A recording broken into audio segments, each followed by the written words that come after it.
Hi friends. జీవితంలో ఒక్కసారి అయినా చదివితే అల్లాహ్ పాపాలను మన్నిస్తాడని ప్రత్యేక నమాజ్ సలాతుత్ తస్బీహ్ గురించి ఈ వీడియోలో తెలుసుకుందాం.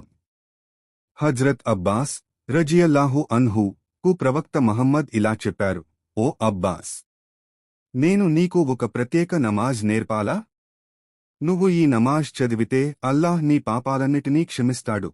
పాత పాపాలు, కొత్త పాపాలు, చిన్నవి, పెద్దవి, తెలిసి చేసినవి, తెలియక చేసినవి, బహిరంగంగా చేసినవి, గుప్తంగా చేసినవి అన్నీ. ఆ నమాజ్ పేరు సలాతుత్ తస్బీహ్. ఈ నమాజ్ను రోజూ చదవగలిగితే చాలా మంచిది.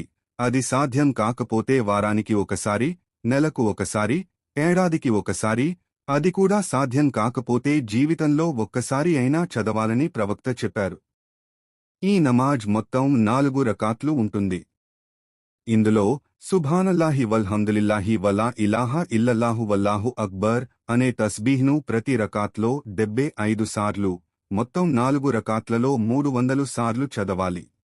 నియత్ చేసి తక్బీర్ తర్వాత సనా చదివి 15 సార్లు తస్బీహ్, సూరహ్ ఫాతిహా మరియు మరో సూరహ్ తర్వాత 10 సార్లు, రుకూలో 10 సార్లు, రుకూ నుంచి లేచిన తర్వాత 10 సార్లు, మొదటి సజ్దాలో 10 సార్లు, 2 సజ్దాల మధ్య కూర్చుని 10 సార్లు, రెండో సజ్దాలో 10 సార్లు చదవాలి.